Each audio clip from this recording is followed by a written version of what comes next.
Então, muito bem. Bom dia, boa tarde, boa noite. Meu nome é Altair de Souza. Essa aula, essa discussão que a gente vai ter, eu quero instrumentalizar vocês a pensar um pouco diferente sobre os métodos de pesquisa. E eu vou usar para isso uma abordagem inovadora que tem pelo menos 3.000 anos, tá? Que é o modelo do Aristóteles.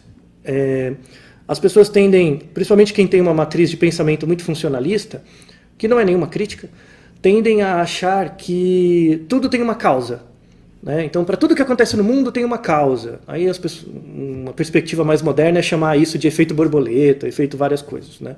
Mas a ideia é que tudo no mundo não tem uma causa, tem pelo menos 4 causas. Tá? Vamos trabalhar com os 4 porquês ou as 4 causas de Aristóteles. Esse é o primeiro ponto. O segundo ponto é o impacto da noção das 4 causas na filosofia da ciência. Tá? Então, eu quero deixar para vocês outras 3 ideias claras, que é esse segundo ponto. Né? Então, o primeiro ponto são as 4 causas, o segundo ponto é a diferença entre ciência, pseudociência e não ciência. Isso é muito importante para os aspectos metodológicos e também para a própria discussão da filosofia da ciência em vários campos do conhecimento, principalmente aqui. Isso tem que ficar muito claro. A diferença entre ciência, não ciência e pseudociência.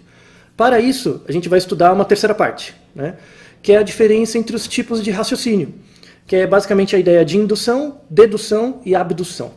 Então vamos trabalhar esses 3, 6, 7, 8, 9, 10 conceitos, né, em 3 partes. Tá bom? Então as causas do Aristóteles, a questão do raciocínio, dedutivo, indutivo e abdutivo, e também a aplicação disso no conceito de ciência, não ciência e pseudociência. Tá? Então isso cobre bastante uma perspectiva introdutória do curso, e aí eu gostaria que, se possível, vocês vissem a aplicação disso nas demais aulas. Tá? Por isso que essa é a primeira. Vamos começar falando das causas aristotélicas. Então, Aristóteles, quase 3.000 anos atrás, escreveu um livro que chama Metafísica. Nesse livro, recomendo a leitura, não é um livro muito árido, hermético, nem nada. Os gregos escreviam de uma forma bem didática para as pessoas. Aristóteles ele tentava se preocupar com a noção das causas, né? Então, quais são os porquês das coisas? Né? Essa é uma preocupação muito antiga, preocupação grega. Vem até de antes disso. Então, quais são os porquês das coisas? E ele se interrogava, né? E aí ele, de uma forma muito inteligente, que até hoje é válida, ele percebeu que as coisas não têm uma causa única, mas são conjuntos de causas que se associam, tá? E aí ele dividiu em 4 classes de causa, que são as causas materiais, as causas formais, as causas eficientes e as causas finais. Tá? Eu vou mostrar a aplicação das 4 causas, primeiro com um exemplo do próprio Aristóteles, que é o exemplo que ele deu no Metafísica. Depois eu vou mostrar a aplicação disso para estudos em comportamento. Tá? O Aristóteles, no Metafísica, ele descrevia quais são os 4 porquês de uma cadeira. Uma cadeira, essa é uma cadeira que provavelmente você deve estar sentado agora vendo, ou eu estou sentado aqui. Tá? Uma cadeira tem razões pelas quais ela existe. Uma cadeira não aparece na natureza, você não tem árvores de cadeira. Uma cadeira aparece. E ela aparece por uma certa causa, ela existe por uma certa causa, e a existência dela é condicionada a um uso específico e esperado para ela. Tá? Vamos começar com as causas materiais. Qual é a causa material para uma cadeira ser uma cadeira? Então, quando você fala de causa material, você fala de substrato físico, ou substrato biológico, químico, né? Um componente bem básico. Tá? Cadeiras, por exemplo, são feitas de metal, são feitas de madeira, são feitas de materiais que se pode fazer cadeiras. Tá? Isso parece um pouco óbvio, mas não é trivial. Pense, por exemplo, uma nuvem. Imagina que você está olhando para o céu e vê uma nuvem, e aí você repara que essa nuvem parece muito com uma cadeira. Por acaso, né? Mas ela não é uma cadeira. Mesmo que ela pareça exatamente como uma cadeira, ela não é. Por quê? Porque ela não tem a causa material. Você imagina que ela seja uma cadeira, mas ela não tem o uso que se espera de uma cadeira porque ela é uma nuvem. Tá? Aliás, um parênteses, isso é chamado pareidolia. Pareidolia é um comportamento psicológico que a gente tem de encontrar sentidos nas coisas. Então, por exemplo, quando você olha para o céu, vê uma nuvem e acha que é um cachorro, ou uma cadeira. Ou quando você vê a Virgem Maria numa torrada, né? Isso é uma pareidolia. A Virgem Maria não está na torrada, mas parece. Tá? Então, muitas coisas são caracterizadas como pareidolias quando ela parece algo, mas não tem causa material para isso. Então, aquela nuvem parece uma cadeira, mas as cadeiras não são feitas de nuvens, logo não é uma cadeira. Tá? Então muitas coisas, a causa material ajuda a explicar se coisas funcionam, existem, acontecem ou não, quando você já consegue falsear a causa material. Tá? Então quando eu penso em causa material, penso em algo bem substantivo, assim, bem básico, inerente do fenômeno que você está estudando. Tá? Então causa material para uma cadeira é, por exemplo, a madeira, o metal, né, coisas do tipo. Beleza. Então, só que o fato de eu ter, por exemplo, um toco de madeira, isso não quer dizer que eu tenho uma cadeira. Né? A cadeira pode existir em potencial. Eu tenho a causa material para uma cadeira, mas a causa material é necessária, mas não suficiente. Então eu tenho um toco de madeira, mas não tem nada ali ainda. Aí eu tenho que usar a segunda causa, que é a causa formal. Causa formal diz respeito ao seguinte: as cadeiras são compostas de partes. Então você tem um assento, você tem um encosto, você tem os pés da cadeira. Né? Você ter as partes da cadeira feitas de madeira, por exemplo, não é garantia de que a cadeira exista. Então você tem que imaginar que numa mesa você tem pés de cadeira, o encosto e o banco, mas eles não estão juntos. Tá? As partes da cadeira fazem parte das causas materiais ainda. O que é causa formal? É o fato de eu pegar essas partes da cadeira e agrupar isso em algo que pareça uma cadeira. Por exemplo, se eu construir uma cadeira, só que eu colocar o encosto no lugar dos pés da cadeira, eu fizer ela de ponta cabeça, ela perde a função de ser uma cadeira, mesmo apesar de ter a causa material. Ela perde a função. Então eu não consigo usar apesar da cadeira ser feita de madeira e eu ter as partes, essas partes estão organizadas de uma forma errada. Logo, a cadeira perde a razão de existir, ela deixa de ser uma cadeira, ela perde a funcionalidade. Então, apesar de eu ter causa material, não tenho causa formal. Então, as coisas têm que ter uma substância, e essa substância tem que estar organizada de uma forma lógica. Aí você tem a causa material. Causa eficiente. Causa eficiente, quando você pensa em comportamento, é muito fácil, né, que é a causa explícita do comportamento. Quando você pensa numa cadeira, você tem madeira, você tem partes da cadeira e essas partes estão organizadas de um certo jeito. Como eu falei anteriormente, as cadeiras não nascem em árvores. Né? Elas existem. E elas existem por meio de algo que torna ela eficiente. Tá? Qual é a causa eficiente para uma cadeira? É o carpinteiro. É quem faz a cadeira. É alguém, uma inteligência, uma entidade externa que organiza esses elementos, tanto do ponto de vista de material, de selecionar o material certo, quanto do ponto de vista de forma de organizar essas partes no sentido lógico que tem a ver com o uso. Tá? No ponto de vista da cadeira, a causa eficiente é o carpinteiro. Tá? Quando você pensa no comportamento, deixa até você pensar um pouco, qual é a causa eficiente para o comportamento? Né? Quando você vai pensar, então se eu sou uma cadeira, deve ter alguém que me fez, né? Como o carpinteiro faz uma cadeira. Né? Então, aí entra uma pergunta bem, na verdade, existencial, assim, que é como você sabe que você é você mesmo. Né? Quem é o seu arquiteto? Quem é o seu carpinteiro? Tá? Antes que você pense no raciocínio religioso, que não faz nenhum sentido para a questão, porque não resolve, tá? Não é causa, é uma causa sem causa, Kant já dizia isso. Não é um raciocínio transcendente, não é a ideia de divino, de Deus, de nada disso, que é causa eficiente para nada. Tá? A causa eficiente para o comportamento, a causa eficiente para você, né? A causa eficiente para você existir é o seu comportamento. O comportamento é o seu Deus. Tá? Você só sabe que você existe no momento que você se comporta. Você só sabe que tem um eu aí dentro da sua cabeça, porque esse eu é relacionado com o comportamento que você emite. Tá? A causa eficiente para você perceber que você é você mesmo é a observação do seu próprio comportamento. Então, o comportamento está para a percepção do eu, assim como o carpinteiro está para uma cadeira. Tá? Isso é a causa eficiente. Por fim, tem a causa final. A causa final eu tenho material, esse material está organizado de uma certa forma e foi feito por um carpinteiro, no caso da cadeira. A causa final é qual? O objetivo último de uma cadeira existir. Né? Por que que um carpinteiro fez uma cadeira? A rigor, para sentar. Né? Então a causa final para uma cadeira é servir de assento, como você está e eu estou aqui. Tá? Então essas são as 4 causas do Aristóteles, os 4 porquês pelos quais as coisas existem. Fazendo uma transposição rápida para a ideia de comportamento, que é muito estudada aqui, ou função, né, aqui na Psicobio. Tá? Eu vou fazer uma aplicação das 4 causas do Aristóteles especificamente para as questões aqui da psicobiologia. Tá? Na psicobiologia você estuda muito função e muito comportamento. Tá? Quando você pensa em comportamento, quais são as causas materiais para um comportamento? Por exemplo, se você pensa uma linha de pesquisa aqui no departamento é a questão de vício. Vício em álcool, drogas, coisas do tipo. Né? E aí você pode fazer uma pergunta. Por que as pessoas se viciam em drogas? Né? Não tem uma causa só, tem pelo menos 4. A gente pode usar o método aristotélico. Tá? Qual é a causa material para o vício? Você só consegue se viciar em algo porque você tem um cérebro. Então, pessoas sem cérebro não se viciam. É a causa material. Eu sei que parece um pouco óbvio, mas é importante. Tem alguns, dependendo do tipo de causa material, alguns organismos são suscetíveis a vício e outros não, para uma certa substância. Tá? Isso é a causa material. Você só se vicia porque você tem um cérebro.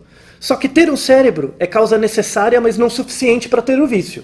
Você tem que ter um cérebro, e esse cérebro tem que funcionar de uma forma normal ou esperada. Tá? E o que seria esse funcionamento? É como se fossem as partes da cadeia organizadas. Então, isso aqui é a causa formal. Então, eu tenho que ter um cérebro, e esse cérebro tem que estar funcionando de um ponto de vista esperado. Seja do ponto de vista das estruturas mentais, então as áreas cerebrais têm que estar bem construídas, tem que ter um certo desenvolvimento. Então, por exemplo, tem certos vícios em substâncias que você só adquire depois de uma certa idade. Você passa por um período crítico, onde a possibilidade desse vício pode se estabelecer. Então, o indivíduo nasce com um cérebro, ele tem causa material, mas ele não tem maturação neural ainda para que o vício se estabeleça. O cérebro tem que se desenvolver um pouco mais. Então, a causa formal ainda não permite. Tá? Você tem o contrário também. Então, o organismo tem causa material e tem causa formal. Então, ele tem um cérebro e esse cérebro se organiza numa certa estrutura esperada. Só que o organismo já é muito velho. Ele já está numa velhice, ele já está numa fase de decaimento das funções cognitivas. Então, muitas vezes, o vício em drogas não se estabelece em pessoas muito idosas. Porque o cérebro dela já, apesar de ter a causa formal, essa causa formal é comprometida pelo próprio adoecimento do envelhecimento. Tá? Então você tem pessoas se viciam porque tem cérebro e porque o cérebro funciona do jeito que ele funciona, segundo certas regras que são as regras pelas quais o vício se instaura. Tá? Aí tem os tipos de vício, seja o vício que substitui receptor, que estimula receptor, que impede a recaptação de neurotransmissores, aí vão ter aulas relacionadas a isso. Tá? Mas especificamente relacionado às causas formais.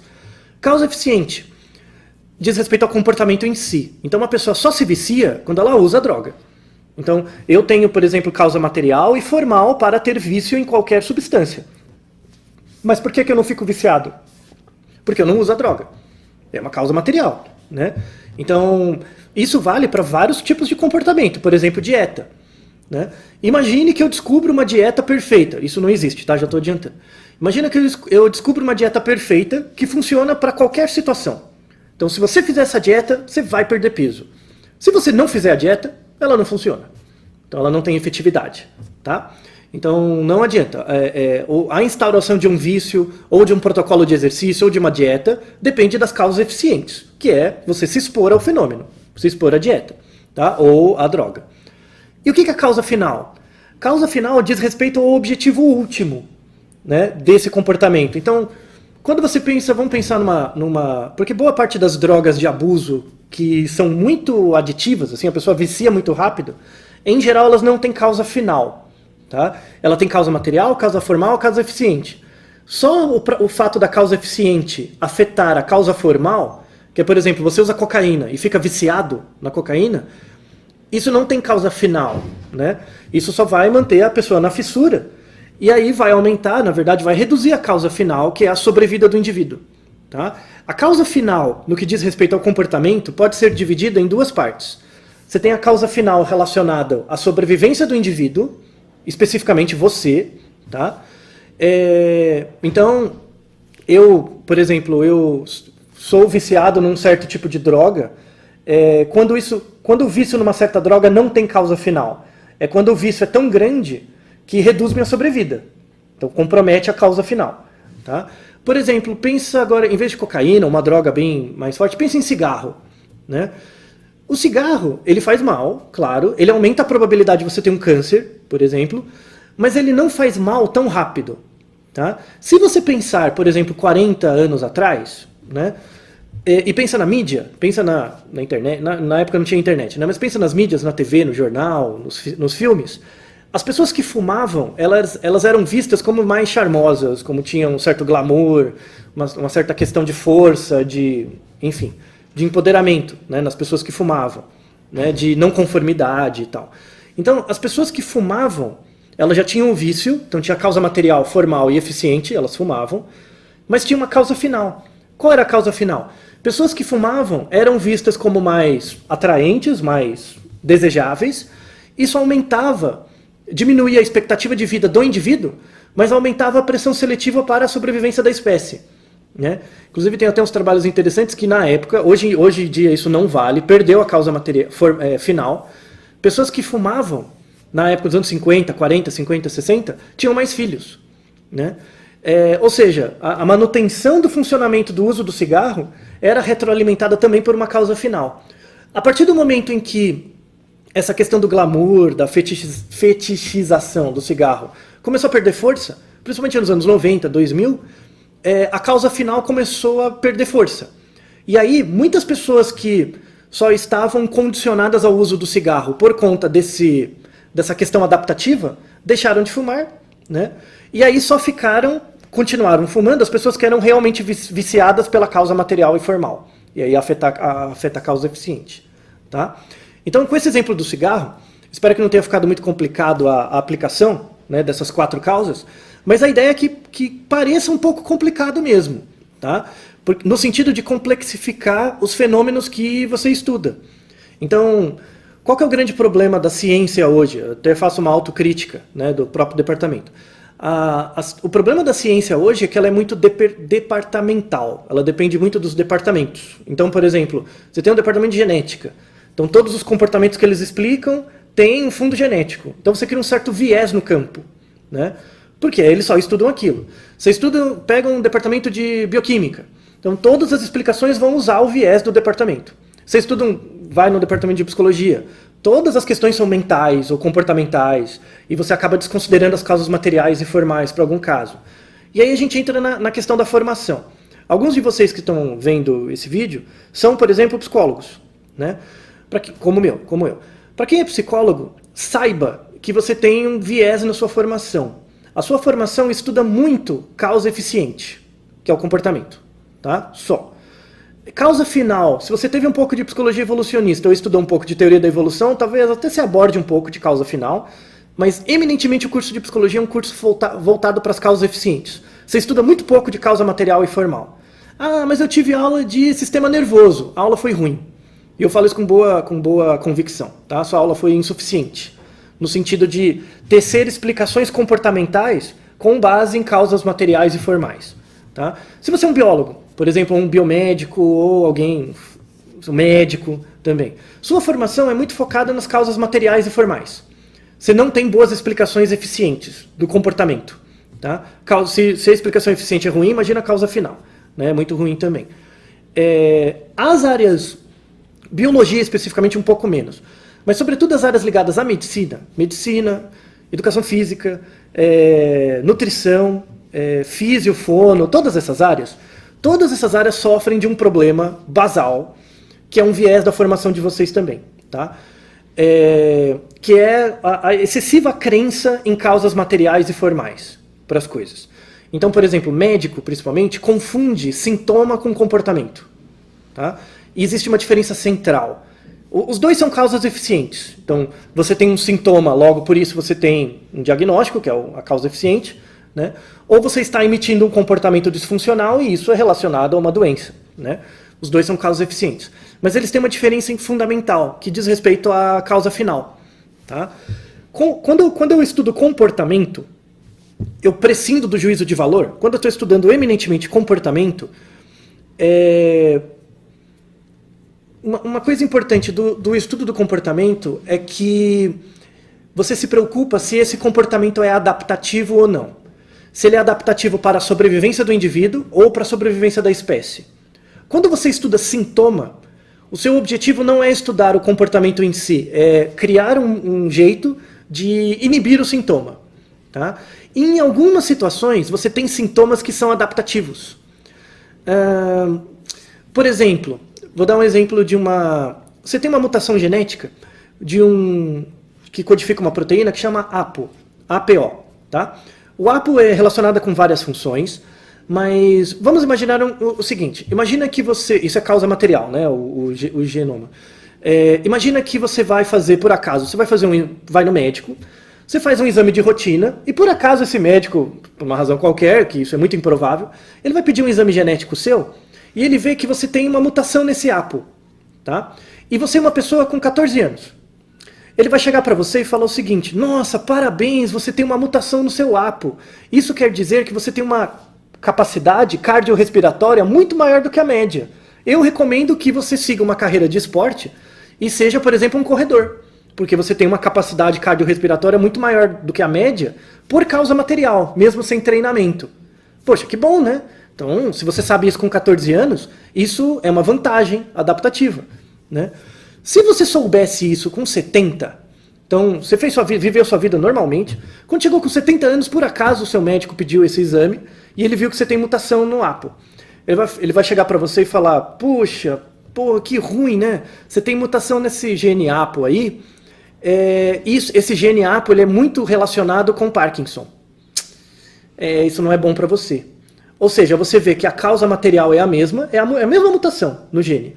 Só que dependendo do seu histórico de vida, isso pode ser altamente adaptativo ou condicionar uma doença. É um sintoma. Tá? Então, esse é um problema que principalmente o pessoal da medicina não tem, que é verificar a relação entre a emissão de um comportamento no padrão de vida do organismo. Tá? Então você tentar entender as coisas em função das 4 causas te dá uma amplitude maior do fenômeno. Você dá um passo para trás e vê que, na verdade, sua formação só estuda um pedaço. E você tem que completar a sua formação com outros aspectos. Né? Esse é o caminho da pós-graduação, na verdade.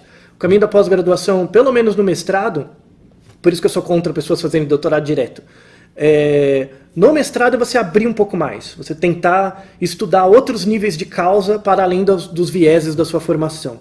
Tá? E aí vocês vão me perguntar: mas por que as graduações são assim? Tem algum exemplo de algum país no mundo que não é? Não, não tem. Mesmo nos Estados Unidos, em que o programa é aberto, as pessoas saem com vieses de formação sérios. Por quê? Porque a formação universitária ela não é voltada para a ciência, ela é voltada para formar operários. Isso vem por um modelo educacional que já tem 300 anos, que vem logo depois da Revolução Industrial. O objetivo da Revolução Industrial não é gerar cientistas, é gerar pessoas capazes de desempenharem funções sociais. Então, quando você estuda matemática no colégio, por exemplo, você estuda matemática no colégio não para saber, você estuda matemática no colégio para passar no vestibular. E por que você quer passar no vestibular? Porque você quer fazer uma graduação. E por que você quer fazer uma graduação? Para virar cientista? Não, para virar um operário. Então essa é a lógica ideológica por trás disso. E por isso que é disfuncional. Por isso que muita gente faz ciência, o pensamento científico ele é contraintuitivo. As pessoas que fazem academia, e isso a gente se inclui, boa parte dos alunos da Psicobio matriculados também se sentem assim, se sentem muito desadaptados. Né?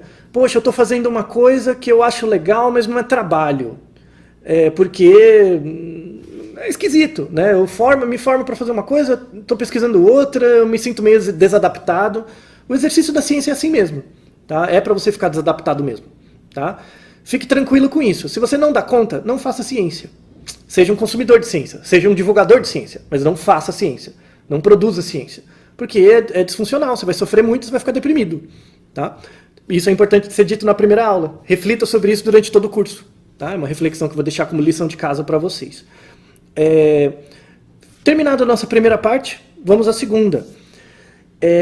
Eu vou falar dos tipos de raciocínio. Eu vou deixar a explicação do que é ciência, pseudociência e não ciência para o final, tá? Porque é uma aplicação melhor. Geralmente vocês não tiveram isso na graduação, a diferença entre os tipos de raciocínio decisório, né? Não vou entrar na questão da diferença entre julgamento, decisão e escolha, que é uma outra área. Tá? Eu vou deixar uma referência. Vai ficar aí no site para vocês, uma referência do estudo das 4 causas, para você ter um texto, de um autor muito bom que chama Peter Quillin, que ele é um psicólogo bem interessante, ele tenta essa abordagem mais integrativa, ele tem um texto sobre isso. Vou deixar um texto de um psicólogo que é biólogo, que é o Jerry Hogan, que é um psicólogo bem antigo, ele é referência na área do estudo das 4 causas para biologia, para a psicobiologia, né, também. E vou deixar um podcast, na verdade, com um sumário do que é da diferença entre julgamento, decisão e escolha, tá? E isso fica como material complementar. Mas, indo para os tipos de raciocínio, você tem o raciocínio indutivo, dedutivo e abdutivo. Como que funciona esses raciocínios? Somente um deles é o raciocínio científico, formal. Tá? O raciocínio científico atual, popperiano, baseado na teoria do Popper, né, que eu vou explicar também, fazer um resuminho rápido dela, é o pensamento indutivo. Tá? A ciência é baseado em indução. Se você está utilizando um raciocínio dedutivo para provar alguma coisa, isso não é ciência. Não é ciência do ponto de vista popperiano, tá? Que é o paradigma de ciência que a gente usa hoje. Tá bom? Coisas testadas por dedução não são científicas. E aí é o que configura a não ciência. Então, uma diferença inicial, já puxando o último ponto, só para deixar como referência, ciência são coisas que utilizam métodos indutivos. Não ciência são coisas que utilizam métodos dedutivos. Tá? A pseudociência eu vou deixar para o final para explicar. Mas na verdade é algo que vende uma coisa, na verdade ela apresenta uma ideia, só que ela mistura os argumentos. Ela apresenta um argumento indutivo, mas explica de jeito dedutivo. E aí gera um problema de interpretação, a pseudociência. Tá? Partindo dessa premissa, tá? Se ciência é algo indutivo, pense, por exemplo, a matemática. Quando você pensa na matemática pura, e você quer provar um axioma matemático, você pode usar um método indutivo ou dedutivo. E os dois têm o mesmo peso na matemática, na física também. Você pode testar coisas por indução ou por dedução. Tá? Sobretudo na física teórica, na física experimental não. Aí é indução mesmo. Quando você tem na matemática, como a matemática coisas podem ser provadas por indução ou por dedução, e as duas têm o mesmo peso, chegamos na conclusão de que a matemática não é uma ciência. Engraçado, né? Todo mundo acha que matemática é ciência, né? Não é. Tá? Do ponto de vista popperiano, a única ciência que existe é aquela indutiva, apenas indutiva. E a matemática pode usar os dois. Logo, a matemática é mais do que ciência, ela é maior do que a ciência. A ciência é um subconjunto da matemática. Tá? Outra área que não é ciência é a filosofia. Por isso que existe a filosofia da ciência.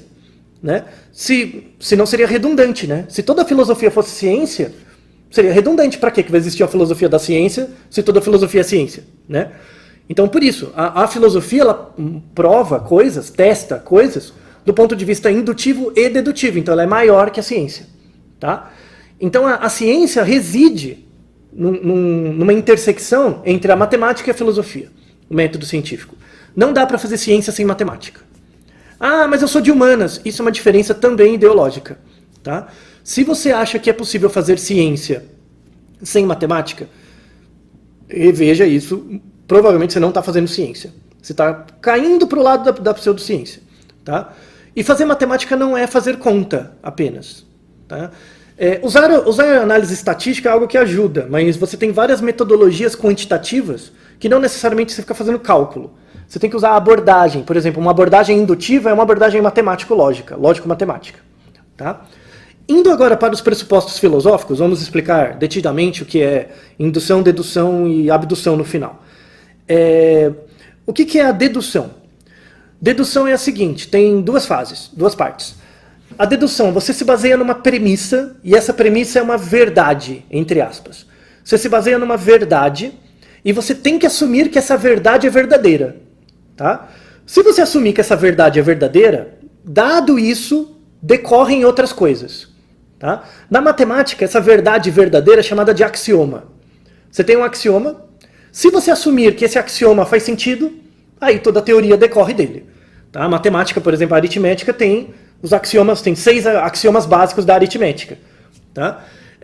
Se esses axiomas eles já foram mostrados que eles existem, eles formam um corpo lógico, isso é chamado corpus. Tá? Então a aritmética ele é um campo do conhecimento porque tem um corpus. tem axiomas, esses axiomas são fechados em si mesmos, e cria-se uma lógica onde a matemática opera. Tá? É um espaço lógico. Tá bom? O problema é que na ciência não é bem assim. Então, eu vou dar um exemplo de um cara que usava muito dedução para mostrar as coisas, que é o Descartes. Né? Descartes escreveu vários livros, mas um livro muito interessante dele é o Discurso do Método. Né? O Discurso do Método é um livro que vale a pena ser lido. Assim, você vai ver que é um livro de filosofia, mas ele é um livro basicamente de matemática. Ele explica várias regras matemáticas. Ele explica o gráfico cartesiano, como que você relaciona variáveis. O Descartes, por exemplo, ele é o cara que inventa o sinal de igual. Né? Tem uma frase no Discurso do Método em que ele diz: não existe nada mais equitativo do que duas retas paralelas. O símbolo de igual. Né? E aí a relação entre argumentos. Né? A está para B, A é igual a B. Né? Surge do Discurso do Método. E aí o Descartes, no Discurso do Método, ele impõe, né, no final do livro, duas verdades, que são as verdades cartesianas. Tá? Você vai ver que uma dessas verdades, na verdade, essas duas verdades, elas são dedutivas, elas são exemplos de dedução.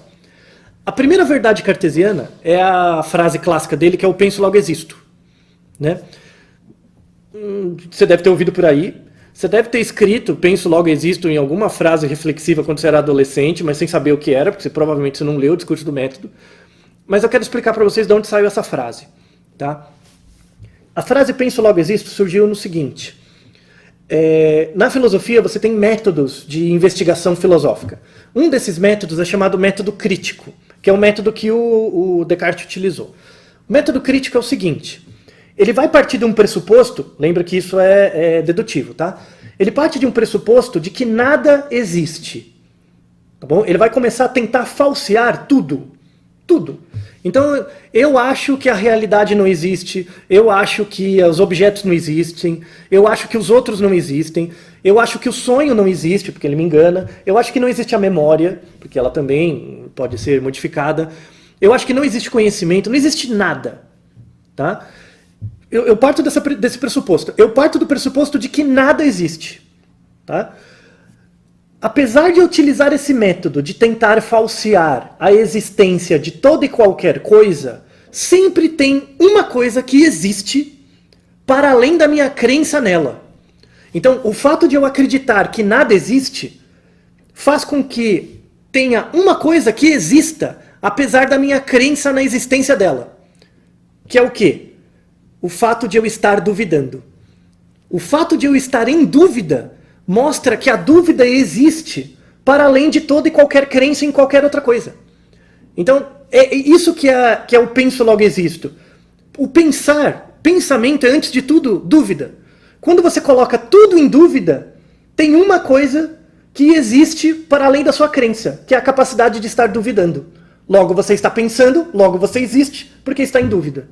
Entendeu? Então você parte do pressuposto de que nada existe, é uma dedução, e aí por absurdo, por incoerência, você falseia isso. Não, tem uma coisa que existe, independente do fato de eu acreditar ou não nela, que é o fato de estar duvidando.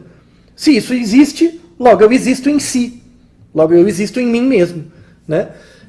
Eu existo enquanto pensamento. Isso é uma coisa interessante. O penso logo existo, ele diz que as pessoas existem enquanto pensamento. E ele dá um nome para isso. Ele chama de res cogitans.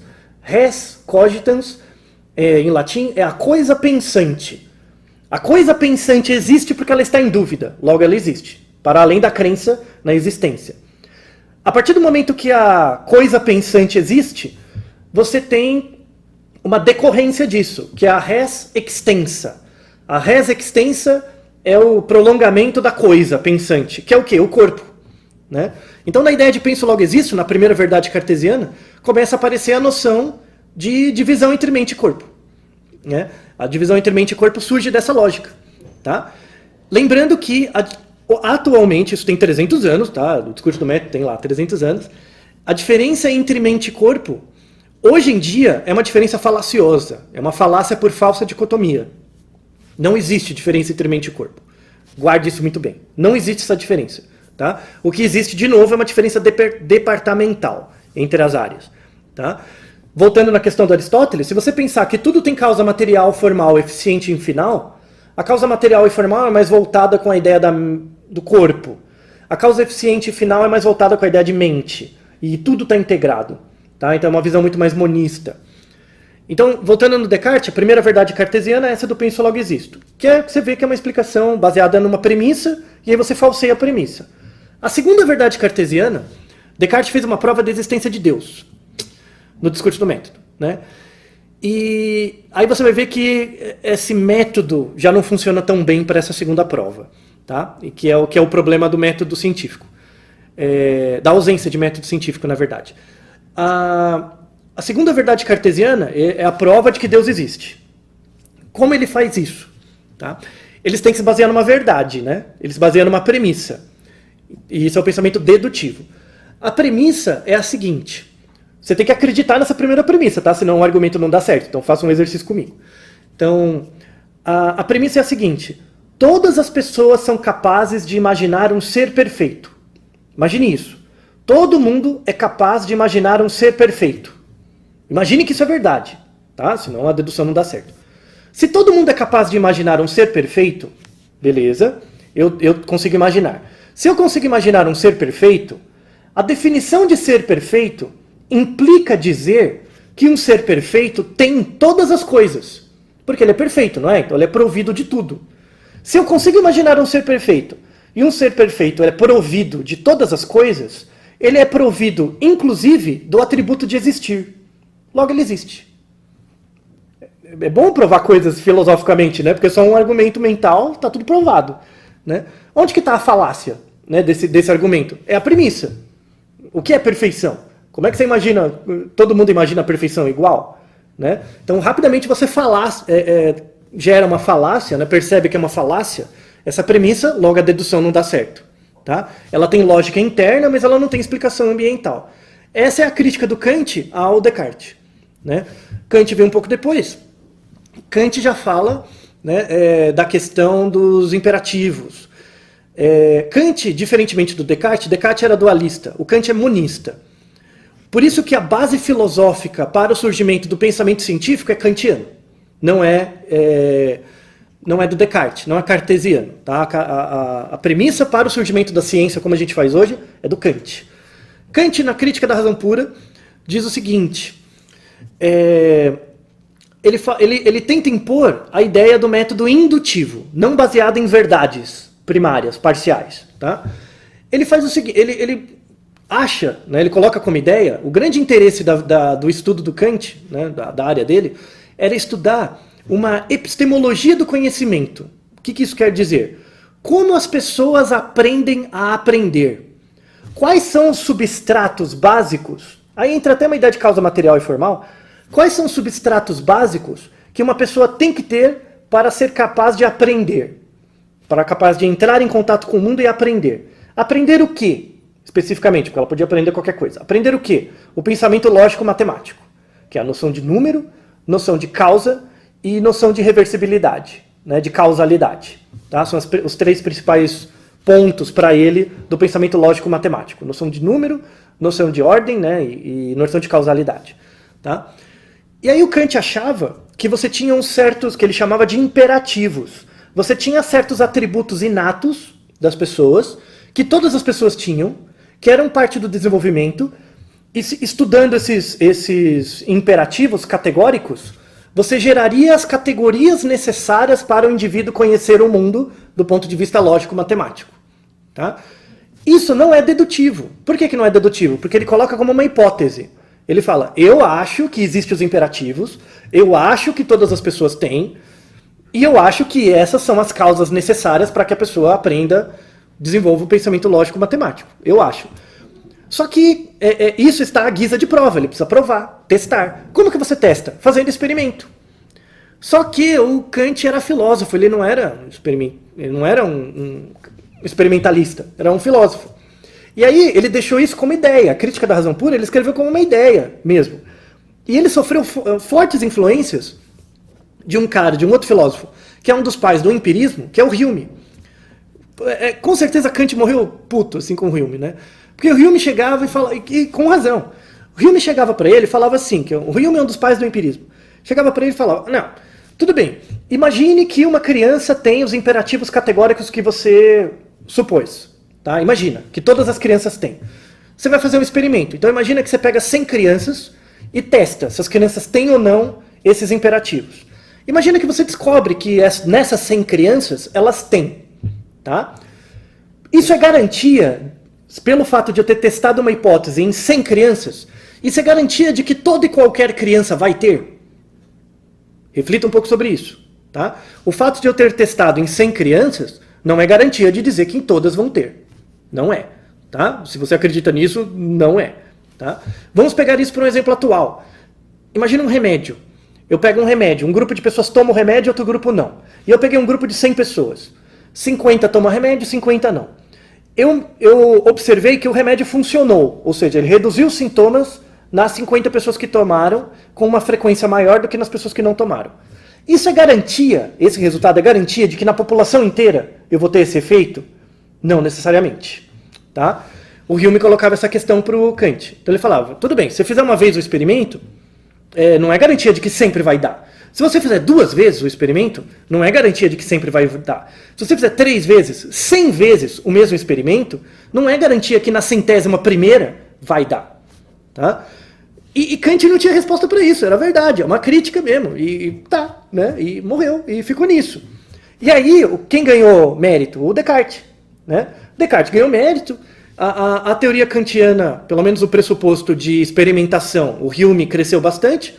Essa ideia do Hume alimentou muito as áreas exatas, principalmente a física, né, a matemática, a química, que eram baseados em experimento, né, áreas experimentais. Depois influenciou a biologia, a bioquímica.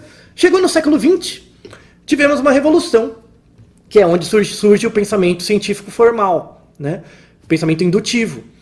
Então, o que é a indução, baseado nessa ideia do Kant? O que é a indução?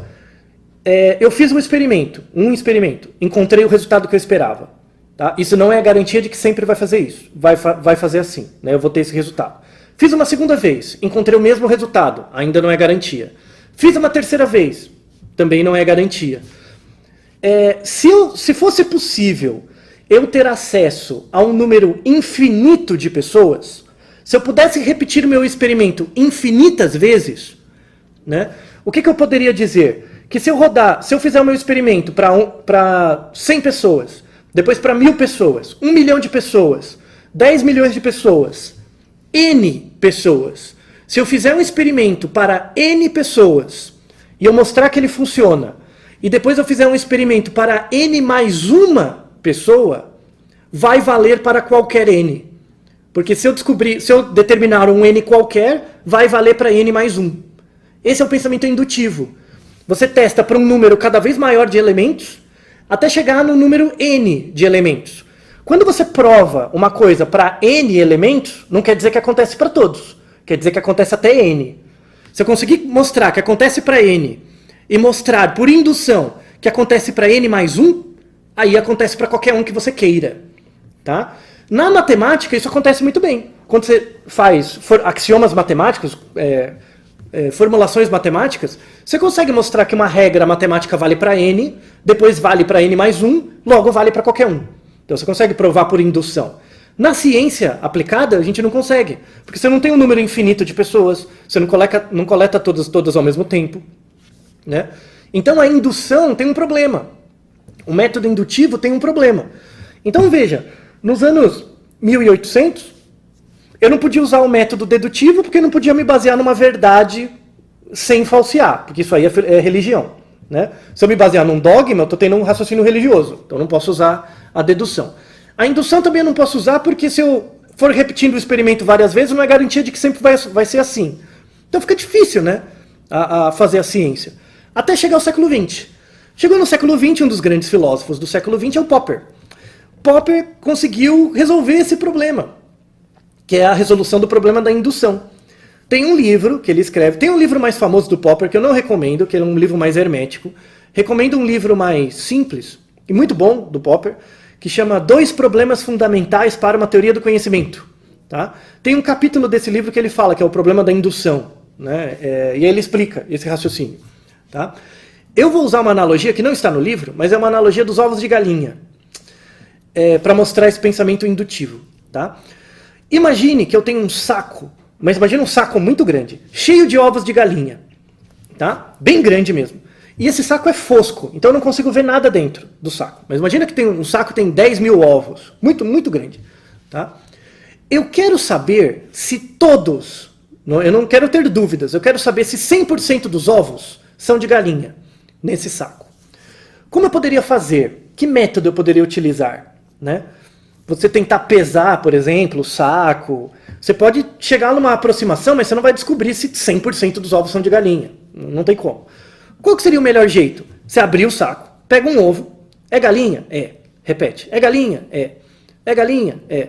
Você tem que repetir o mesmo processo 100 mil vezes, ou 10 mil vezes, o número N que você tiver. Tá? As pessoas na ciência não fazem isso. Elas não reproduzem o experimento para toda a população. Elas não reproduzem o experimento 10 vezes, 10 mil vezes. Né?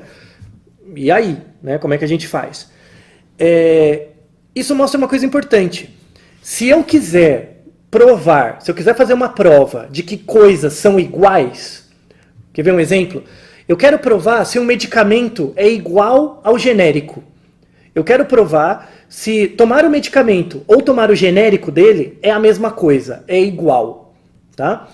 Se eu quiser fazer isso, você só consegue fazer isso pegando todos os ovos. O que isso quer dizer? Pegando toda a população. Você só consegue provar que coisas são iguais, efetivamente, A igual a B, quando você tem acesso a toda a população. Se você não tem acesso a toda a população, você não consegue provar que coisas são iguais.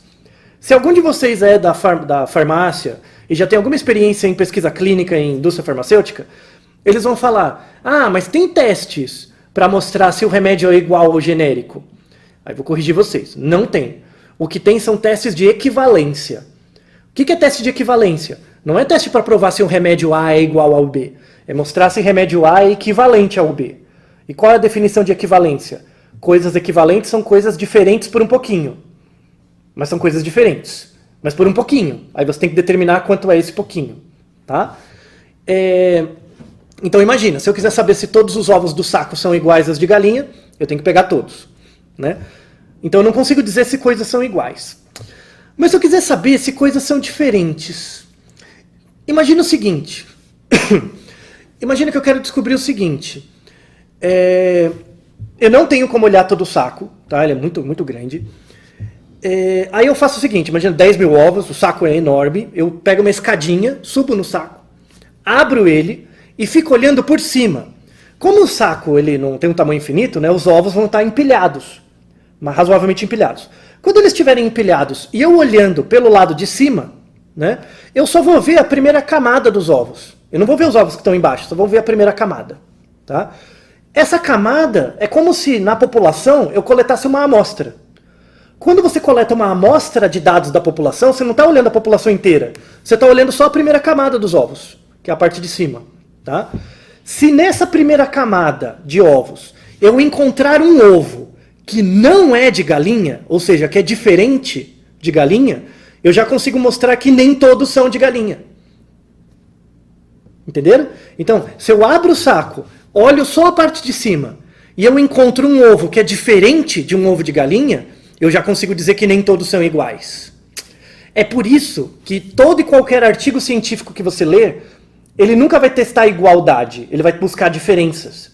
Se você olhar os títulos, efeito de um medicamento sobre um sintoma, diferenças entre grupos sobre alguma coisa, efeito do sexo sobre, sei lá, alguma coisa qualquer, efeito da idade. Quando você fala efeito, né, a palavra efeito quer dizer que alguns grupos têm um efeito, outros grupos não. Ou os efeitos acontecem de forma gradativa, diferente, ao longo da idade. Né? Ou seja, toda pesquisa acadêmica científica busca diferenças, não busca igualdades. E isso é um mérito do Popper. O Popper, como que ele resolve o problema da indução? Como eu não consigo fazer o experimento um número infinito de vezes, né? Eu consigo fazer algumas, ele inverte a lógica. Ele fala o seguinte, quanto mais vezes você reproduzir um experimento, isso não quer dizer que você está mais certo, que você tem mais certeza. Porque a certeza você nunca encontra. E aí ele coloca nesse texto que eu indiquei no livro, coisas sensacionais, né? Frases sensacionais. Ele era um filósofo muito sábio. Uma delas é a seguinte: se você quer ser cientista, isso é uma sugestão, você tem chance de desistir, tá? Se você quer ser cientista, você tem que abrir mão de cara de duas coisas: da certeza e da verdade. Se você quer fazer ciência para descobrir que você está certo ou que você pensa é verdade, abra uma igreja. Isso não é caminho. Use o método dedutivo. Tá? Ciência não serve para isso. A ciência serve para você trabalhar com incerteza e dúvida. Tá? Porque ela usa o método indutivo. Quanto mais vezes eu faço um experimento e mais vezes eu reproduzo o resultado que eu encontrei, não quer dizer que eu estou mais certo. Quer dizer que eu estou menos errado. E isso não é a mesma coisa. Tá? Quanto mais vezes eu faço um experimento, eu não aumento minha certeza. Eu reduzo a minha incerteza. Eu fico menos errado. Tá? É o princípio da incerteza que eu reduzo. Lembra? Isso tem relação com o princípio da incerteza de Heisenberg, da física. Que é aquela história do gato. Se o gato está meio morto ou meio vivo. Não importa saber se o gato está vivo ou morto. O que importa é qual a probabilidade qual a redução da incerteza em relação à vida ou morte do gato. Isso que, em geral, as pessoas não entendem, né? Que é um método científico aplicado à física. Então, isso tem que estar muito claro na cabeça de vocês ao longo do curso todo.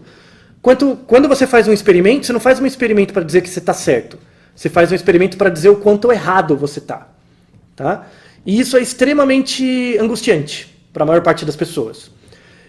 Fazer ciência é você lidar com o erro o tempo inteiro. Tá? Eu até faço umas piadas aqui no departamento, nas aulas, que eu falo: qual é a diferença entre um cientista e um cartomante? Nenhuma. Tá? Tanto o cientista quanto o cartomante fazem previsões. Eles têm hipóteses, eles fazem previsões. A principal diferença entre um cientista e um cartomante é que o cientista te diz por quanto ele está errando. Ele fala: olha, eu acho que o remédio funciona com tal margem de erro. Ele não diz que ele está certo, que o remédio funciona. Ele fala: ó, eu consigo afirmar que pessoas que tomam remédio são diferentes de pessoas que não tomam. Não estou afirmando a igualdade, estou afirmando a diferença. Consigo dizer que pessoas que tomam remédio têm uma redução de sintoma em relação às pessoas que não têm, com X% de erro. Então o objetivo do método científico é estabelecer hipóteses e descobrir o quão errado você está em afirmar a hipótese que você tem interesse. Esse é o método do Popper. Genial, não é? É um método que reduz a incerteza mesmo. E é por isso que você tem celular, geladeira, você tem ar-condicionado, por isso você está me vendo, por isso tem internet. Porque ao invés das pessoas, dos pesquisadores, buscarem verdades e certezas, que não existem, na verdade, buscando hipóteses, testando procedimentos, onde você tenta reduzir a incerteza do erro, né, você descobre padrões que podem ser úteis, na maior parte dos casos. Né? E é por isso que a gente tem a ciência. E é por isso que a sociedade evoluiu do jeito que ela evolui. Tá? Esse método do Popper, né, de falseamento, então, eu parto do pressuposto, o método do falseamento funciona assim. Eu quero saber se um remédio funciona. O que quer dizer quando você fala, quero saber se um remédio funciona? Você tem pessoas que tomam remédio, pessoas que não tomam. Se o remédio funciona, as pessoas que tomam remédio são diferentes das pessoas que não tomam. É isso que você quer saber. Se pessoas que tomam remédio são diferentes das pessoas que não tomam. Quando você não coleta os dados, imagina que eu não comecei minha pesquisa. Você não pode afirmar que o remédio funciona antes de coletar os dados, certo? Não dá. Né? Então você parte de uma premissa. Tá? Qual que é a premissa? Você vai partir de uma premissa de parcimônia, que é uma premissa de razoabilidade. Como eu não coletei nada, eu não tenho nenhuma informação, eu vou partir do pressuposto de que o remédio não funciona. É mais parcimonioso isso. Né? Na ausência de informação, eu parto do pressuposto que pessoas que tomam o remédio e não tomam são iguais. Só que eu não vou testar essa hipótese. Eu não vou testar. Eu vou coletar os dados, fazer o experimento, para que de forma indutiva eu consiga provar a outra. Testar a hipótese alternativa. Então a gente tem um nome que é chamado hipótese nula. A hipótese nula é uma hipótese que você estabelece na ausência de informação. Então, eu não sei nada sobre o fenômeno. Eu não sei nada se um certo remédio funciona. Então, por parcimônia, eu vou ser conservador, vou ser São Tomé, vou assumir que pessoas que tomam remédio são iguais a pessoas que não tomam. Assim, mas por quê? Porque sim, porque é um pressuposto. Né? É mais razoável pensar isso do que partir de cara que o remédio funciona. Eu incorro em mais erro. Né? Se eu partir no pressuposto parcimonioso, é bom. Tá? Eu não vou testar essa hipótese. Eu vou coletar meus dados, para tentar testar a hipótese se pessoas que tomam remédio são diferentes. Tá? É como se ao invés de eu pegar todos os ovos, eu vou pegar só aquela camada de cima de ovos, que é a minha amostra. Se eu descobrir que na minha amostra, pessoas que tomam remédio são diferentes das pessoas que não tomam, eu falseio a hipótese nula, eu rejeito a hipótese nula e assumo a minha hipótese alternativa da diferença com uma certa margem de erro, que é estabelecida pelo meu experimento. Tá? Isso tem aplicação, por exemplo, em pesquisa eleitoral. Muito bem. Então, a ideia da hipótese nula, por parcimônia, você afirma a priori, e essa hipótese não é testável. Você não testa. Tá? Na ausência de informação, você afirma ela. A hipótese alternativa é aquilo que você vai testar no seu experimento. No momento que você realiza o experimento, calcula o cálculo de amostra, coleta os seus dados, você vai fazer uma pergunta de pesquisa para responder, para tentar validar a hipótese alternativa, que é se pessoas que tomam remédio são diferentes de pessoas que não tomam. Tá? No momento que você consegue, com uma certa margem de erro aceitável para você, mostrar que essa hipótese alternativa da diferença é plausível, você falseia a hipótese nula. Então, a ideia da hipótese nula é, você nunca prova ela. Ou você rejeita ela, falseia ela, ou não. Tá? E isso é o que o Popper chama de hipótese do falseamento. Tá? E é por isso que se fala, né, que o método científico é um método de falseamento. Porque ele é baseado nesse raciocínio que eu expliquei. Tá? E aí a gente chega na parte final da minha fala aqui com vocês, né? Não sei o que vocês estão pensando, mas que é a parte da definição de ciência, não ciência e pseudociência. Entra exatamente nisso. Então, corpos, né, voltado nesse conjunto de axiomas que geram um campo do conhecimento. Corpos de conhecimento que são axiomáticos, ou seja, são baseadas em verdades iniciais, que são, de certa forma, circulares, e que não tem uma prova para elas formal, são áreas do conhecimento chamadas de áreas indutivas. A matemática se dá muito bem com a indução, porque você pode provar coisas por indução, coisas por dedução, coisas por absurdo, e dá igualmente certo. Tá? A matemática é uma área que pode ser indutiva ou dedutiva, não tem problema.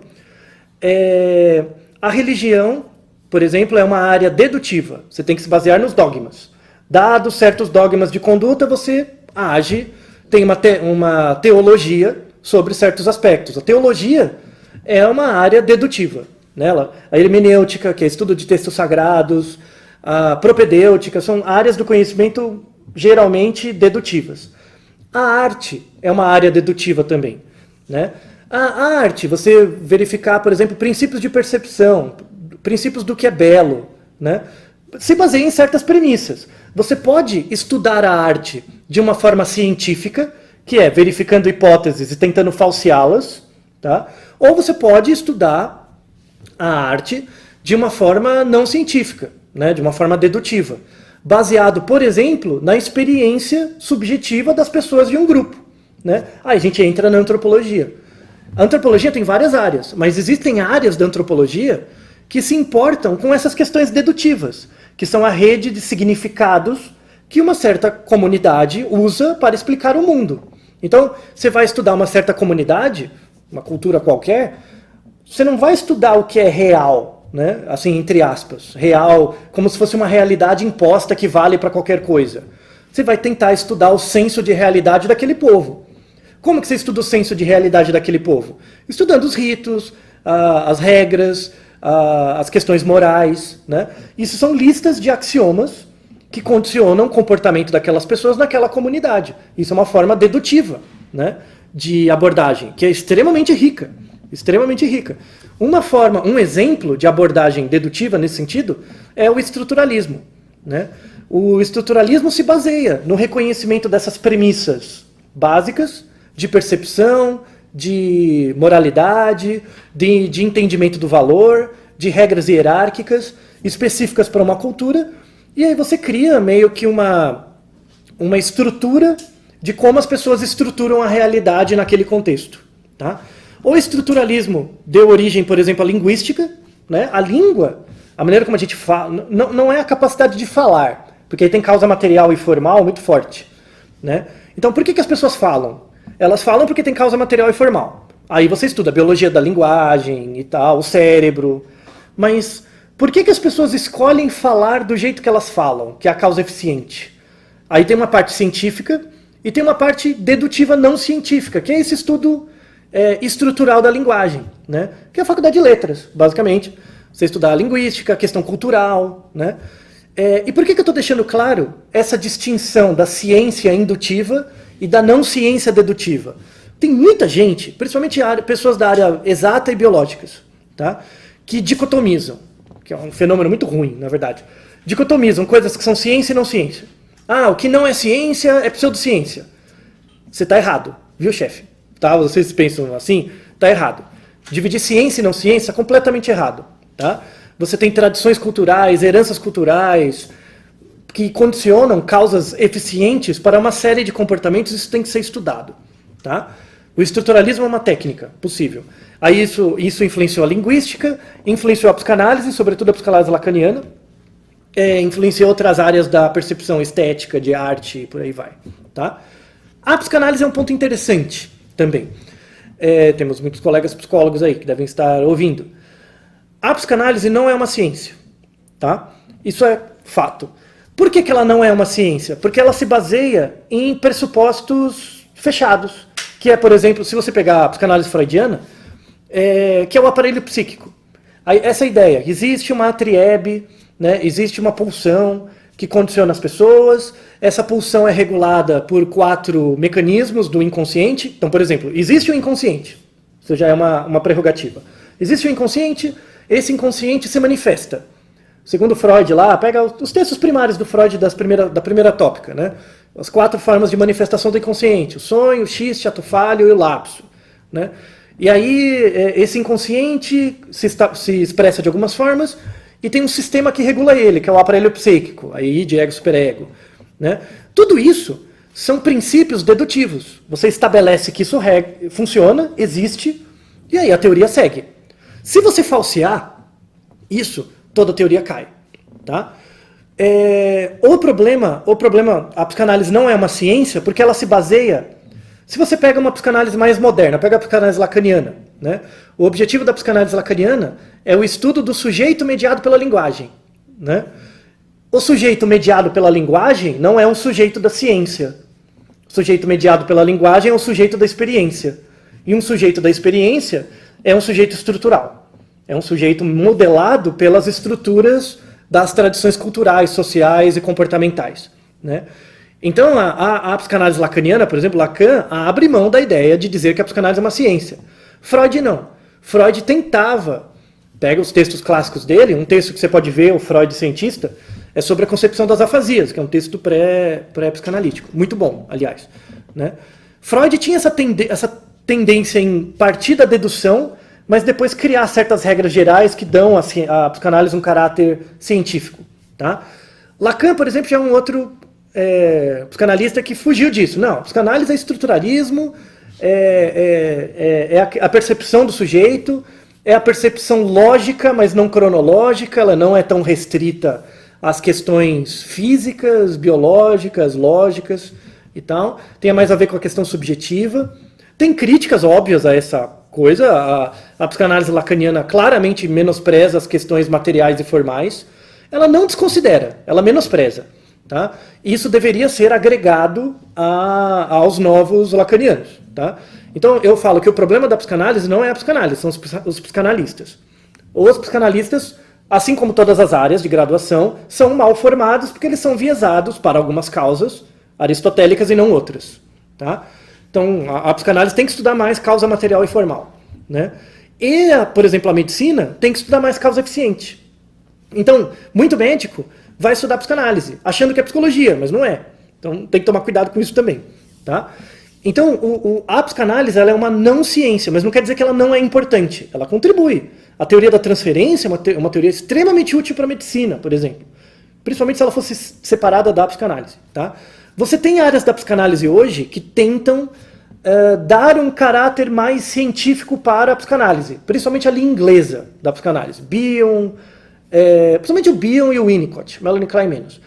Tem não eles, né, os criadores da área, mas os continuadores, né, as pessoas que pesquisam hoje, tentam dar um caráter mais científico, formular hipótese, testar e tal. Tá? Vou deixar como sugestão uma sequência de 3 vídeos curtos de um psicanalista lacaniano que é o Christian Dunker. Ele fez 3 vídeos sobre ciência e psicanálise, que resumem muito bem essa questão. Tá? Mas o ponto que eu quero deixar aqui é que a psicanálise ela é um exemplo na psicologia de uma não ciência que pode ser útil. Ela só não é útil, tão útil quanto deveria, por conta da formação básica dos psicólogos. E dos psicólogos que viram psicanalistas. E dos médicos que querem ser psicólogos. A formação básica é deficitária. Tá? Não é uma questão do campo, propriamente. Tá? E aí você entra, finalmente, para fechar, na questão da pseudociência. A pseudociência, ela é algo que parte de uma indução, então ela se baseia em experimento, ela usa toda a parte, a fantasia, a parte formal, o disfarce de como se fosse uma ciência. Tá? Só que as premissas dela não são falseáveis. Ou não são falseáveis, ou já foram refutadas. Vou dar 2 exemplos. Um exemplo é o exemplo da homeopatia. Tá? Por que a homeopatia é pseudociência? Completa. Porque a homeopatia se baseia no princípio de diluição. Tá? Que quanto mais você dilui, aumenta, por exemplo, a ideia da memória da água, e essa memória da água aumenta a capacidade do efeito do remédio, né? Que é baseado no Hahnemann, 1760 e alguma coisa, né? De que o negativo cura o positivo, a teoria do antagonismo e tal, e a ideia da diluição. Já se foi comprovado desde os anos 60, né, de que na verdade esse AUE começou porque nos anos 70 foi publicado um artigo que mostrava evidências indutivas, né, a moça fez um experimento mostrando ideias indutivas sobre a eficácia da homeopatia. Aí os homeopatas pegaram esse artigo e espalharam. Mas aí voltamos no Popper. O fato de você ter feito um artigo só não garante que sempre vai ser assim, certo? Qual que é uma coisa importante da ciência? Reprodutibilidade. Esse artigo tentou-se reproduzir esse artigo 9 vezes. Nenhuma delas foi reproduzida. E mais, você pode pegar essa premissa, né, de que a água tem memória, a diluição da água aumenta as propriedades bioquímicas de uma substância, e colocar um teste ligado às causas materiais. Vê a molécula mesmo. Né? E você vê que não tem nenhuma razão química, né, iônica, das ligações covalentes lá, água como sendo polar, né? Não tem nenhuma evidência física, química, físico-química, biológica e lógica para que o princípio da diluição funcione. Tá? Então essa premissa já caiu. O fato dessa premissa já ter caído, se você pega um remédio homeopático e dá para uma pessoa, se esse remédio tiver efeito, não é por conta desse princípio de diluição que já foi falseado. Deve ser por outra coisa.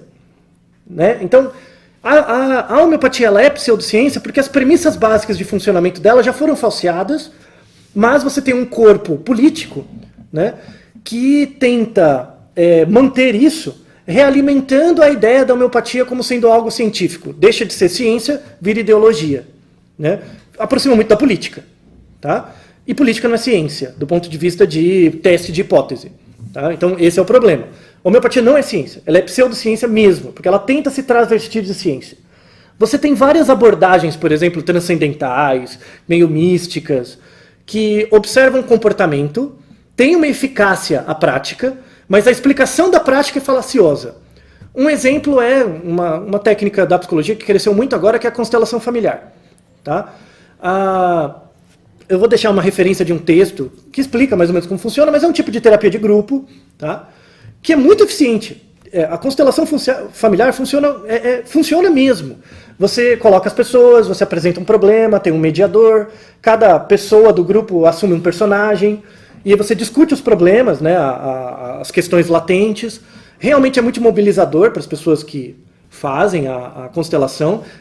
A constelação familiar, enquanto técnica, é muito utilizada em julgamentos na área de direito, julgamentos litigiosos, né, onde a vítima e o agressor, enfim, as pessoas que estão contestando, conseguem se reposicionar numa outra forma. Isso melhora, diminui o tempo, por exemplo, de julgamento, né, a conciliação acontece mais rápido. Então, a constelação familiar, ela funciona enquanto técnica. Só que a explicação transcendental da constelação familiar é falaciosa. Por isso que vira pseudociência. Que é baseado num profissional lá dos Estados Unidos que tem formação em teologia. E ele argumenta que, por exemplo, quando você, num grupo de constelação familiar, você percebe que tem uma outra pessoa, né? Porque em geral você não faz com seus parentes, você faz com pessoas quaisquer. Você percebe que tem uma pessoa que se comportou de um jeito muito parecido com um parente seu. E você usa isso como reflexões para a sua vida, né? Que você pode usar mesmo, claro. A explicação que se dá para isso é que existe uma transgeracionalidade dos espíritos que trazem esses eventos, né, que aconteceram no passado. Então, um bisavô seu, que você nem conheceu, matou alguém, e isso aparece no grupo, né? Então, é uma explicação dos espíritos que vêm e trazem as coisas. Então, isso é uma explicação não falseável para um evento que tem eficácia, né? É muito mais razoável você explicar que simplesmente a constelação familiar funciona por conta da técnica, que é uma técnica onde a pessoa se reposiciona e vê as coisas de uma outra perspectiva, e isso muda comportamento, já se tem uma teoria em psicologia social para isso, que é a teoria da atribuição, do que achar que a causa para isso é algo que não é falseável, que é uma coisa transcendente, né? Por isso que tem essas técnicas que são pseudociência. Então você tem dois tipos de pseudociência.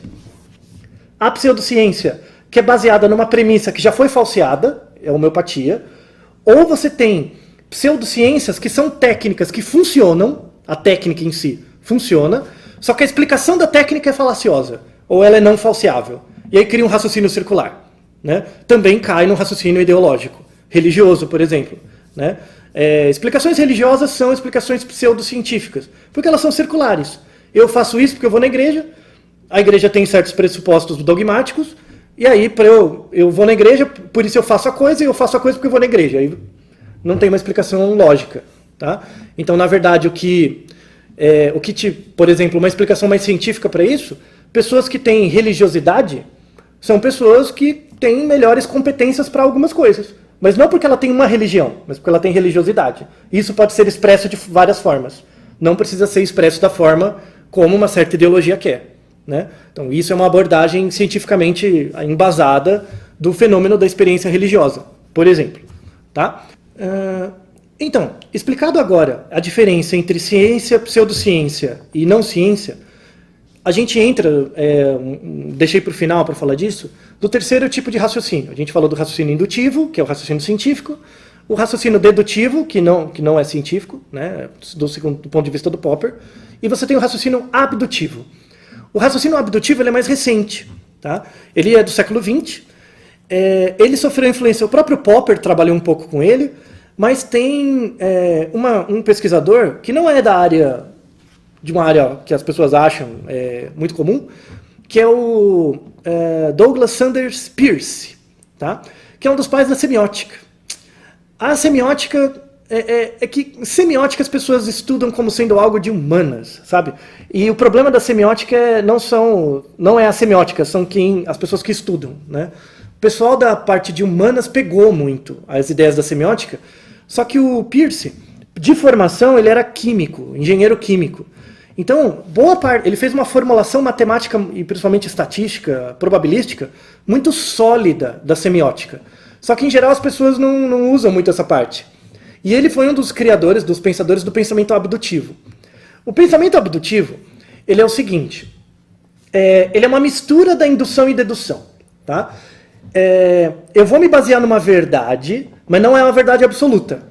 Isso é importante, que na dedução é uma verdade absoluta que, a partir dela, eu vou para o resto. A abdução não é isso. Eu me baseio, entre aspas, numa verdade, só que eu não vou chamar de verdade, eu vou chamar de a priori. Tá? Eu me baseio num a priori, esse a priori é a experiência prévia que eu tenho de um fenômeno. Tá? Então, eu me baseio nisso. Eu não sou uma tábula rasa, que é diferente do pensamento indutivo, né? No indutivo na ausência de informação, eu vou pela hipótese nula, eu assumo que as coisas são iguais. Se eu coletar dados, eu tento testar se é diferente ou não, tá? Só que eu sempre vou partir da hipótese nula de que é igual, sempre, na ausência de informação. Só que eu sou uma pessoa que nasceu num contexto, eu tenho uma realidade, eu tenho um certo grau de experiência com as coisas. Né? O Peirce pegou isso. Pesquisadores mais experientes num campo tendem a ter um a priori. Esse a priori, no momento que eles vão fazer um experimento, de fato, se você pega um recém-formado e um docente especialista numa área e coloca os dois para fazer o mesmo experimento, Peirce dizia que os resultados vão ser diferentes por conta da acurácia, né, da execução do experimento, mas por conta do conhecimento prévio do pesquisador. Isso vai afetar. Então, Peirce usava o teorema de Bayes. Né? Eu vou deixar uma referência de um podcast explicando o teorema de Bayes com mais propriedade, tá? Mas eu vou dar um resumo rápido do teorema de Bayes. Teorema de Bayes é uma forma de, probabilisticamente, você calcular probabilidades em função da sua experiência anterior. Tá? Então você tem um a priori, que é o que a pessoa sabe, e baseado nisso e no evento posterior, você calcula um a posteriori. Vou dar um exemplo bem besta, que é o paradigma do homem grávido. Né? Imagine que uma pessoa vai numa farmácia, compra um teste de gravidez, e no rótulo do teste diz o seguinte: a eficácia desse procedimento de teste de gravidez é 99%. Tá? Então, de cada 100 pessoas que fizerem o teste, em 99% das vezes ele vai detectar o teste corretamente, seja a pessoa estando grávida ou não. Tá? A pessoa vai, compra o teste, leva para casa, põe o xixi dela lá. E o teste dá positivo. Deu positivo. Tá? Qual é a probabilidade desta pessoa estar grávida? Se você pensou 99%, está certo. Tá? 99% por quê? Porque é a única informação que está disponível, é a eficácia do teste. Tá? Então a chance daquela pessoa estar grávida é 99%. Só que se eu disser para você que essa pessoa é um homem, mudou uma coisa na sua cabeça, não mudou? Provavelmente essa chance vai para zero, não é? Por quê? No problema, eu não disse nada. No problema não tem... quando eu especifiquei o problema, eu não disse nada que homens não têm filhos. Né? Você pegou 99%, que é a capacidade do teste detectar que você está grávida, e lembra de regra de probabilidade? Você multiplica. E a probabilidade do que você sabe. E o que é que você sabe? Homens não ficam grávidos. Então você pega 0% dos homens ficam grávidos. Então é 99% vezes 0. Logo, o a posteriori é 0. Né? Imagine o seguinte. Imagina que eu sou um marciano. Vivo em Marte. Não conheço a Terra. Sou um marciano. Cheguei agora na Terra para visitar. Tá? Eu não tenho nenhuma informação de vocês. Eu nem sei que tem diferença entre homem e mulher. Não sei nem quem são humanos. Não sei nada. Tá? E aí eu cheguei como marciano, cheguei na frente de uma drogaria, tinha uma pessoa comprando o teste de gravidez. E ela falou, deu positivo. O que o marciano falaria? 99%, não é? Porque ele não é baseado na premissa, no a priori, de que homens não têm filhos. Né? Esse é o pensamento abdutivo. O pensamento abdutivo é o início de uma nova revolução da ciência atual, que é uma ciência onde você incorpora, nos resultados que você calcula, o conhecimento prévio dos estudos que já foram feitos e do seu próprio conhecimento sobre a diferença que você espera encontrar. Então, o novo teste de hipótese, né, popperiano, mas na verdade abdutivo o popperiano do Popper, hipótese nula, A igual a B, hipótese alternativa, A diferente de B. Tá? No modelo do Peirce, o modelo abdutivo, A não é necessariamente igual a B. Imagina na sua cabeça, você tem A igual a B, você pega o B e joga para o lado. Então fica A menos B igual a 0. Né? Você dizer que A é igual a B é o mesmo que dizer que a diferença entre A e B é 0. Né? Será mesmo que é 0? Será que essa diferença pode ser alguma coisa baseada em estudos anteriores? Ou no que você acha? Né? É essa regulação, vai ser esse 0. Esse 0 vai ser regulado, esse valor do 0, em função do conhecimento a priori. Se você não tem nenhum conhecimento, é 0. Se você tiver conhecimento de alguma coisa, vai ser um valor. E aí a hipótese alternativa é se a diferença entre A e B ela é maior ou menor do que a diferença que você colocou na hipótese nula. Ou seja, você reafirma o que a hipótese de que todo mundo está falando, que é a hipótese nula. A hipótese nula não é algo etéreo, que eu nunca vou testar. A hipótese nula é o que se tem de conhecimento até agora. O que se sabe é que a diferença entre A e B é 10%. Por exemplo, com base nos artigos. Aí que entra a ideia das meta-análises, é para calcular essa diferença. Tá? E aí você tem A hipótese alternativa, meu trabalho é saber se a diferença entre A e B é maior do que 10% ou não. E aí eu quero saber em que situações a diferença entre A e B se torna maior do que 10% ou menor. Né? Esse é o pensamento abdutivo. Ele, num ambiente da informação, né, num ambiente de informação, que você tem computadores, grande quantidade de dados e grande capacidade computacional, esse modelo vai ser uma nova forma de fazer ciência. Né? Que é você tecer hipóteses em função do conhecimento já estabelecido e incorporar isso nos seus resultados. Tá? Esse é o método abdutivo. Então espero que tenha ficado claro para vocês esse longo caminho que fizemos. Né? Foi um caminho divertido, não sei para vocês, mas para mim foi. E espero que isso sirva de base para vocês para as demais aulas. Tá? É uma aula densa, é uma aula que você vai ver mais de uma vez. Veja o material, é para isso mesmo. Por isso que é uma aula gravada, tá? Para que você veja mais vezes. E reflita sobre isso. Tente não guardar os conteúdos metodológicos dessas aulas só para você. Divulgue para outras pessoas, guarde isso, discuta. Tá? Você vai conseguir argumentos muito melhores para discutir e também para se perceber um pouco melhor quanto cientista, caso você queira ser. Tá? Espero que vocês tenham aproveitado.